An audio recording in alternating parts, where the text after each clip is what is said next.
নির্বাচন তো একটা জাতীয় টোটাল পরিস্থিতির একটা কেন্দ্রবিন্দু এখনকার সময়ের জন্য। তো নির্বাচন নিয়ে তো নানা কথা থাকবেই। আমরা কার কাছ থেকে রিয়েল ঘটনাটা জানবো?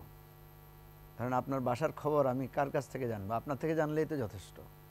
তো যেহেতু প্রফেসর ইউনূস এবং নির্বাচন কমিশন দুজনেই বলছেন নির্বাচন তারিখ কাছাকাছি, আমরা সবাই এখন গবেষণা করছি ৮ বা ১২ ফেব্রুয়ারি নির্বাচন হতে পারে। সুতরাং আমি নির্বাচন নিয়ে আপাত দৃষ্টিতে কোনো সংকট দেখি না, কোনো সমস্যা দেখি না। নির্বাচন সুষ্ঠু হবে কিনা সেটা নিয়ে আমি একটু সন্দিহান। কারণ নির্বাচন হলেই তো হবে না, নির্বাচনটা সুষ্ঠু, গ্রহণযোগ্য এবং অংশগ্রহণমূলক হতে হবে, সেটা হচ্ছে প্রশ্ন। এখন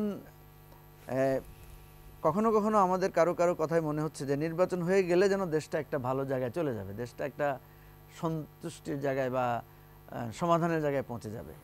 বাংলাদেশের ইতিহাস কিন্তু তা বলে না। বাংলাদেশের ইতিহাসে নির্বাচন নিয়েও কিন্তু অনেক সংকট তৈরি হয়েছে। মানে আমরা বাংলাদেশের জন্মই তো হয়েছে নির্বাচন সংকটের মধ্যে দিয়ে। ধরেন ৬৯-এর গণ অভ্যুত্থান আর এখনকার ২৪-এর গণ অভ্যুত্থান, ২৪-এর গণ অভ্যুত্থান অনেক ম্যাসিভ আকারে হয়েছে। ৬৯-এর গণ অভ্যুত্থানের পরে কিন্তু একটা নির্বাচন হয়েছিল, ৭০-এর নির্বাচন, এবং সেই ৭০-এর নির্বাচন কিন্তু সেনাবাহিনীর অধীনেই নির্বাচন, কিন্তু বলা যায় যে যারা অভ্যুত্থানের নেতৃত্ব দিয়েছে গণজোয়ার তাদের পক্ষে ছিল, কিন্তু সমাধান তো হয় নাই। নির্বাচন পূর্ব পাকিস্তানে এক পেশে হয়েছে, পশ্চিম পাকিস্তানে এক পেশে হয়েছে, ফলে নতুন সংকট তৈরি হয়েছে এবং এই সংকটের ফলে শেষ পর্যন্ত গণহত্যা এবং গণহত্যার কেন্দ্র ধরে মুক্তিযুদ্ধ করে দেশই আমাদের স্বাধীন করতে হয়েছে নতুন করে। ৭৩-এর নির্বাচনের পরও কিন্তু জাসদের সৃষ্টি হয়েছে, এগুলো আপনারা সিনিয়ররা আছেন, আপনারা হয়তো ভালো জানেন।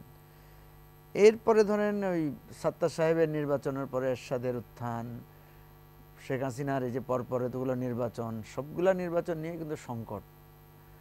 সুতরাং এবারের নির্বাচনের জন্য আমাদের মানে প্রধান কনসার্ন যেটা, সেটা হচ্ছে এটাকে সুষ্ঠু করা। কারণ প্রফেসর ইউনূস এখন বলছেন যে আমার এখন একটাই লক্ষ্য, যে একটা ভালো নির্বাচন করা।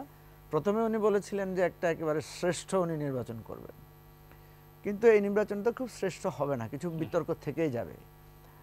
যতটুকু বিতর্ক থাকবে সেটা হয়তো সমাধান করা সম্ভব হবে, কিন্তু সবচেয়ে বড় সমস্যা যেটা, যেমন ৭০-এর নির্বাচনও তো মাওলানা ভাসানী অংশগ্রহণ করেন নাই, ঠিক আছে?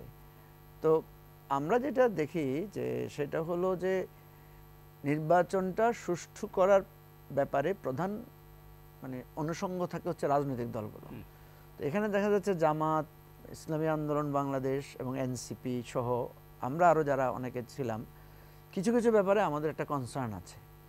তো কনসার্নটা তো আমরা বলেছি জুলাই ঘোষণার একটা কনসার্ন আছে, বিচারের একটা কনসার্ন আছে, রাষ্ট্র সংস্কারের বিষয়গুলোর একটা কনসার্ন, আর আলটিমেটলি হচ্ছে আইনশৃঙ্খলা পরিস্থিতির একটা সুন্দর পরিস্থিতি আমাদের একটা কনসার্ন।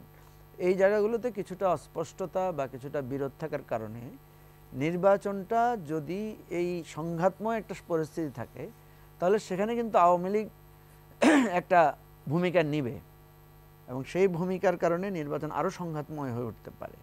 তো এই জন্য আমি বলছি যে অনেকে যারা বলছেন নির্বাচন হবে কিনা, আমার ধারণা নির্বাচন হবে, কিন্তু নির্বাচন সুষ্ঠু হবে কিনা সেখানে এই প্রশ্ন থেকে যাবে। নির্বাচন সুষ্ঠু না হলে কি হবে সেটাই আমাদের আলোচনায় আসা দরকার আর কি।